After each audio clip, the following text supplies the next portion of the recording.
मेरे साथ मेरी सहयोगी विद्या भी जुड़ गई हैं। विद्या, क्या जानकारी निकल कर आ रही है? कोर्ट रूम के अंदर क्या कुछ हुआ, कितनी देर में फैसला आया, अंदर सुनाया गया और क्या टिप्पणियां की गई इस पर, किस आधार पर बरी किया गया?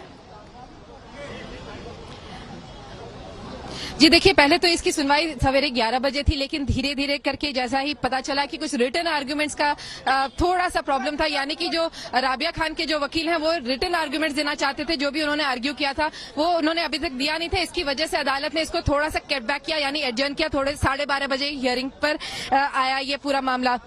तकरीबन 12:30 बजे एएस सैयद सीधे डायस पर बैठे और तुरंत सूरज को उन्होंने बोला कटघरे में आने के लिए।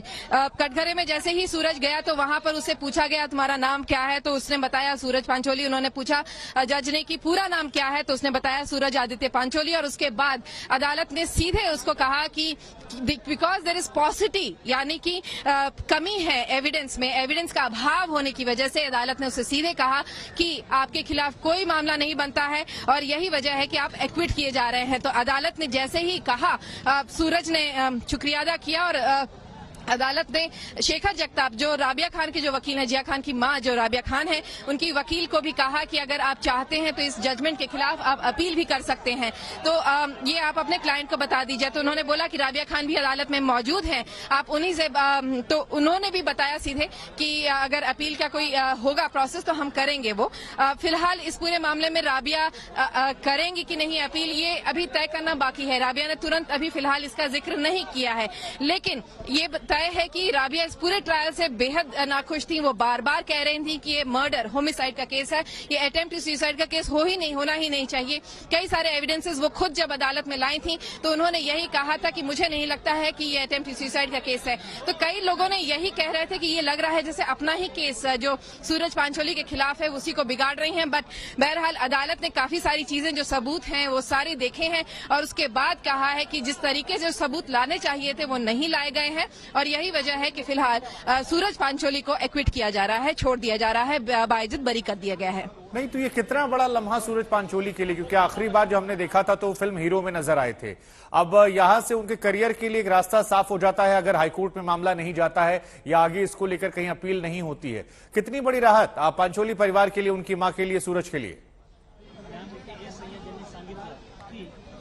जी देखिए, जहरीना वहाब अदालत में मौजूद थी जब ये पूरा मामला, जब एक्विटल प्रोनाउंस किया गया था और इनफैक्ट उन्होंने राहत की सांसें देखती नजर। लेकिन एक बहुत अगर आप देखें तो ना सूरज बहुत ज्यादा खुश हुआ, ना जहरीना वहाब बहुत ज्यादा खुश हुई। जैसे कि हमने देखा है कई सारे लोग जैसे ही अगर एक्विट होते हैं तो बहुत एक दुआएं मांगने लगते हैं, खुशी के आंसू आ जाते हैं। सलमान खान उसी अदालत में थे जब उनको एक्विटल मिला था और लोगों का कहना है कि वो रो रहे थे और लेकिन यहाँ पर कोई एक्सप्रेशन नहीं था।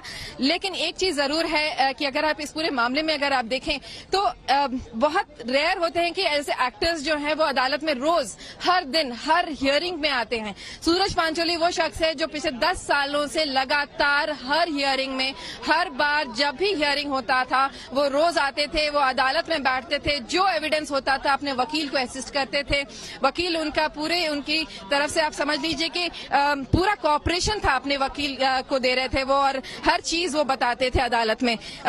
लास्ट में जब ट्रायल खत्म हुआ और सेक्शन 313 के तहत वो विटनेस बॉक्स में घुसे थे और विटनेस बॉक्स में उन्होंने घुसने के बाद यहाँ पर उन्होंने बताया था कि किस तरीके से जो ये आरोप हैं वो गलत हैं। वो बार बार जिया को उस दिन जब कुछ पिछले हफ्ते ही जब ये आखिरी दिन था इस ट्रायल का, उन्होंने अपनी एविडेंस के दौरान एक बार भी जिया को जिया नहीं कहा बट नफीसा उसके ओरिजिनल नेम से उसको कहते हुए बार बार कह रहे थे कि ये सारे आरोप गलत हैं। यहाँ तक कि वो जो आरोप लगाया गया था जो कि एक एलिज्ड जो सुसाइड नोट था जिसमें ये लिखा गया था कि एबॉर्शन करने की कोशिश की गई थी, वो तक उन्होंने झुटाया था। उन्होंने कहा था ऐसा कुछ नहीं हुआ था, ये कहाँ से लिखा है, क्यों लिखा है, इसके बारे में नहीं पता है।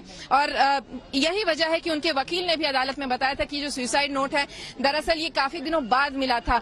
जब अदालत में ये सारे एविडेंसेस गए थे तब अदालत ने भी यही देखा कि बहुत सारी चीजें हैं इस मामले में, ये बहुत पेचीदगियां भरी हैं। जैसे कि ये जो सुसाइड नोट है, जब मुंबई पुलिस सुसाइड के बाद पूरे जब उन्होंने घर को खंगाला था तब उनको ये सुसाइड नोट नहीं मिलता है, लेकिन कुछ दिनों बाद अचानक से जिया खान के हैंडराइटिंग में ये सुसाइड नोट मिल जाता है। तो बहुत सारी चीजें हैं जो अदालत के सामने थी। अब अदालत ने किसको ज्यादा महत्व दिया है, किसको कम महत्व दिया है, क्या सर्कमस्टांसेस थे जिसको उन्होंने कंसिडर किया है, ये उनके डिटेल जजमेंट में अभी आएगा। लेकिन फिलहाल के लिए तो अदालत ने सिर्फ एक लाइन में ये कहा है कि वो सूरज पांचोली बाइज्जत बरी कर दिए गए हैं।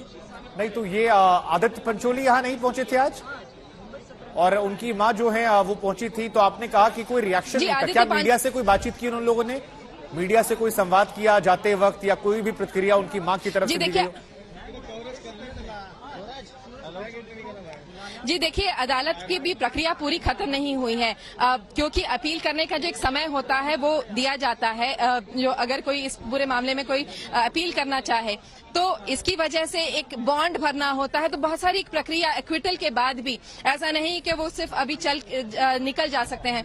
एक प्रक्रिया होती है, वो पूरी करनी होगी और उसके बाद ही वो निकल पाएंगे, और यही वजह है कि अभी थोड़ा सा समय लग रहा है। लेकिन अदालत में जब वो लोग खड़े थे, जैसे कि सूरज पांचोली विटनेस बॉक्स में खड़ा था और जरीना वहाब सामने ही जज के सामने खड़ी थी, काफी उम्मीदें लग रही थी। ये लोग मना रहे थे यही कि एक्विटल हो, और वही हुआ। लेकिन जो कहते हैं ना कि जैसे एक बहुत बड़ी राहत उनके चेहरे पे, वो नहीं दिखी। वो वैसी ही नजर आ रही थी जैसे उसके पहले नजर आ रही थी। हाँ, एक बात जरूर है कि एक राहत जरूर मिली होगी उनको, क्योंकि 10 साल से उनका बेटा, जरीना वहाब का बेटा, लगातार सूरज पांचोली यहाँ आ रहा था, अदालत के चक्कर काट रहा था, फिल्मों पर ध्यान नहीं दे पाए, करियर आगे नहीं बढ़ा। एक फिल्म हीरो थी, उसके आगे कुछ खास कोई फिल्में बनी नहीं, उसमें वो एक्टिंग नहीं कर पाया। लेकिन इस पूरे मामले की वजह से अब जब वो खत्म हो गया है तो वो अब आगे बढ़ सकता है, अपनी फिल्मों पे ध्यान दे सकता है, अपने करियर पे ध्यान सकता है। तो ये सारी चीजें जरूर हैं, और यही वजह है कि शायद थोड़ी बहुत राहत जरूर महसूस करेंगे। लेकिन जो 10 साल से उन्होंने झेला है, उससे वो शायद ज्यादा परेशान नजर आ रहे थे। बिल्कुल बिल्कुल।